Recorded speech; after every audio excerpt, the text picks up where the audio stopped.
Hey, this is me, Konstantin. Welcome to my new YouTube channel. Today I'd like to talk about work from home. The VFH thing has a lot of benefits. As an IT guy, I got used to it quite early and COVID lockdown didn't get me off the guard. But one thing that I've learned the hard way during that time is that stable productivity requires space that can be used purely for work. Sometimes it's really hard to focus when your physical place to work is everywhere but nowhere in particular. Besides, that couch laptop yoga isn't the healthiest one, especially after 30s.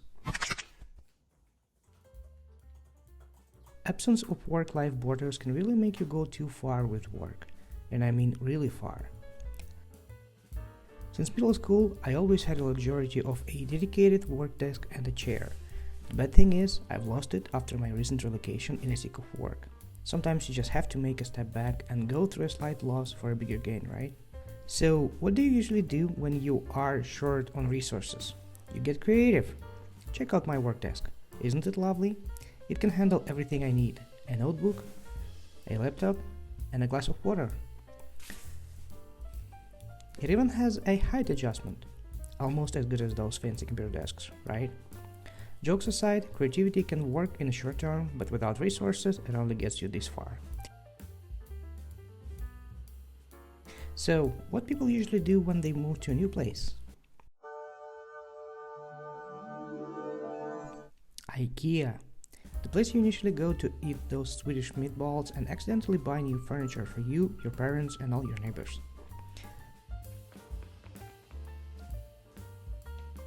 After paying a mandatory IKEA tax of a family man, we are allowed to proceed with our home office.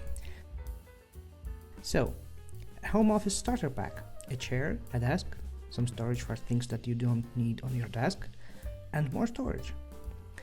And now the most fun part: assembly. Let's start with the desk. The desk is the IKEA Trotten. It is a sturdy desk with a metal base with mechanical height adjustment. I couldn't go without any adjustment at all because after my previous ironing board desk, it would have been a clear downgrade, right? You can choose the side for the handle by rotating the desk and reinstalling the handle.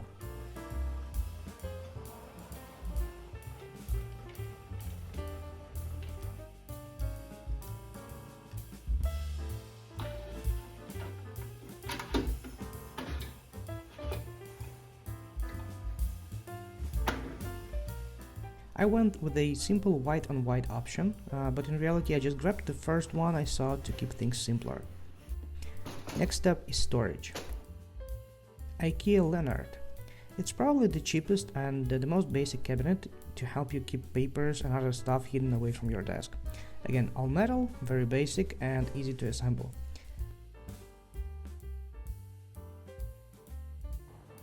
Mind you, this thing is barely larger than A4 or US letter paper format, so it's useless for anything but papers.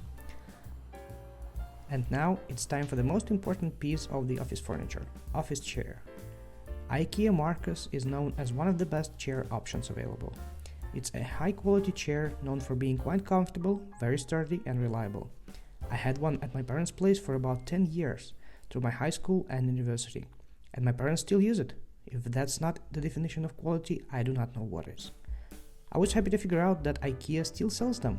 Although I also tried all of the modern gaming chairs presented at their showroom, I still preferred Markus.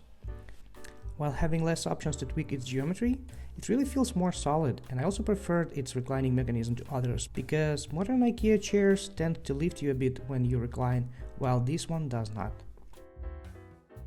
With this chair, I've got myself basic but fully functioning home office and called it a day. I run a 16-inch MacBook Pro provided by my employer. It's based on M1 Pro, Apple's own silicon, which brought a significant productivity boost compared to my old Intel-based Mac. It comes with 32 gigs of RAM and 512 of storage. This spec proved to be more than enough for my day-to-day work for 2 years in a row and still goes strong. While a couple of additional cores or a higher frequency might not be crucial, if you are an engineer or a content creator and have some spare coin, do not go cheap on memory and storage. The next thing to keep myself healthy and productive is water. I grabbed a fancy bottle and a set of IKEA glasses to make my empty desk more lively and help my body stay hydrated. And with that, we've fully replicated my old work environment, but on a completely new level. Having your own desk and the chair might seem very basic, but having your own physical workspace is a change that is truly hard to overestimate. Speaking of the desk, its height adjustment is surprisingly easy, but it takes time. I think you can count it as a positive thing because it forces you to have a small physical activity between or even during brainstorming and Zoom calls, but for some, it might really be annoying to a degree when you'll just keep it in one position to avoid spinning that handle. If that sounds familiar, do not fool yourself and get an electronic one. Otherwise, join my office desk exercise club. This basic but functional setup made my wallet lighter by 360 euros, which is a relatively low budget for a quality desk and a chair that will last you years. If on budget, you can make it under 200 by opting for a fixed desk and a simple chair. And the setup really worked. But as you can imagine, it all was just a start. While having a desk and a chair makes work tremendously better than a couch, the downwards neck posture isn't the healthiest one, and the proximity of the laptop does increase your eye strain. So the next thing that I've got is a laptop stand. This is not an all-in setup and no one sends me anything for testing, so I just grabbed a cheap portable option available in a shop around the corner. We are still on the budget after all. A laptop riser on its own can help with your neck pain a lot, but as you can imagine, typing isn't the most ergonomic thing with that angle. Besides, the laptop is still too close to my eyes, so the next step is to add a keyboard and a mouse. I already had a slim mechanical keyboard from Keychron. It's a K7 with blue optical switches. They are tactile and clicky but relatively quiet.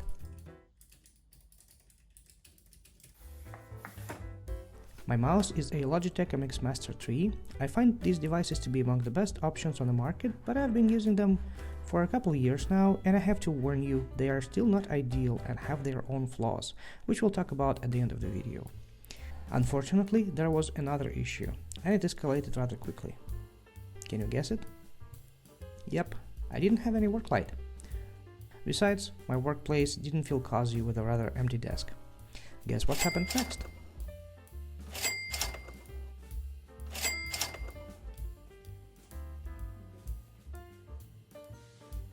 This time, we've got a desk mat, a lamp, a power strip to get some sockets for the lamp and other consumers, some lovely plants, more storage, and, ladies and gentlemen, this had to happen at some point. To further address my neck and eye strain and add some screen real estate for better multitasking, I've got myself a monitor. The mat is the IKEA Susig made of some kind of wood, which mixes nicely with the white desk and the green plants. It protects the desk while making it a bit more welcoming and adding a portion of that breezy look. Another small update is a desktop monitor raise/storage unit. Its white and wood textures match nicely with the desk and the mat, while adding a very convenient storage for small things that you like to keep close. Those memory cards, pens, and adapters will finally find their place. As for the lamp, I went old school with a classic desktop lamp. I much prefer these to any ceiling or fancy monitor lights.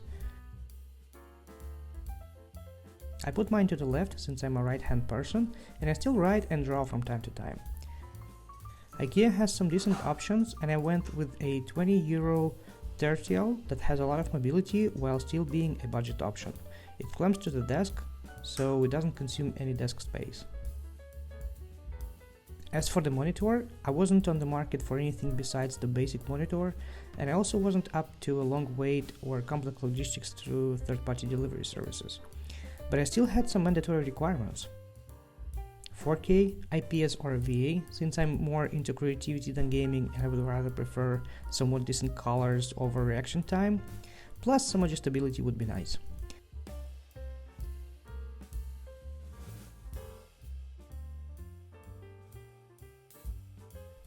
I'm usually not into built-in speakers or webcams, since those are mostly far below any quality standard, especially when talking about budget options. I went to the nearest shopping mall and got myself a 27-inch 4K display for roughly about 300s. These days, 4K and IPS or VA is probably a bare minimum when paired to any modern laptop to make sure your eyes don't bleed. Otherwise, you might be hugely disappointed with image quality compared to your laptop screen, especially when used side by side. Unfortunately, the shop ran out of USB-C variant of the monitor and I had to grab a cheaper HDMI option, which is okay, but I still recommend you to find a USB-C one if you can, to run just one cable for image and power instead of having two. Plus, HDMI cables have somewhat huge and ugly outdated connector.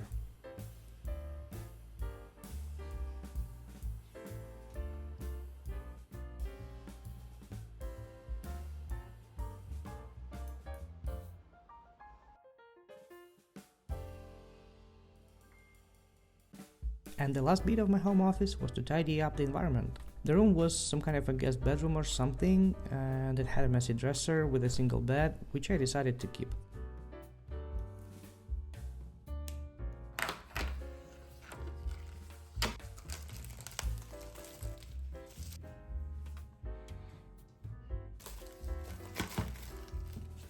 A whiteboard went on top of the dresser to help me plan things and draft ideas. I also decided to reuse the bed as a couch by adding some textile to it.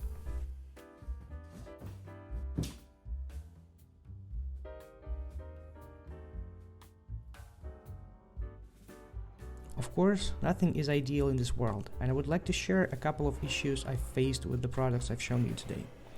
The storage compartment doesn't have any rollers, and friction with metal actually damages the wooden part, so you have to clean the dust every now and then. Wooden desk mat is quite prone to all sorts of marks, especially from your mug. I would highly recommend some kind of a mug stand or something. IKEA whiteboard markers are hard to erase after a couple days and literally impossible after a week. The Keychron keyboard has a horrible battery life compared to a Magic Keyboard. It literally dies every other day of active usage. And that's with Enable Sleep mode, which gets you off the guard every now and then with the keyboard being asleep after a minute of not touching it. And Logitech drivers seems to act strange from time to time by inverting my scroll and disabling mouse gestures, which are super handy for switching between desktop spaces. But all in all, I'm very happy with the setup.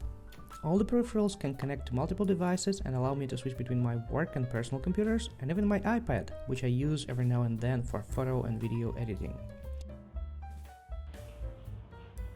And that concludes my somewhat simplistic and relatively affordable home office setup. Thanks a lot for going with me through this home office journey. Please put a like and subscribe if you enjoyed the video, and put a comment below if you have any thoughts or questions.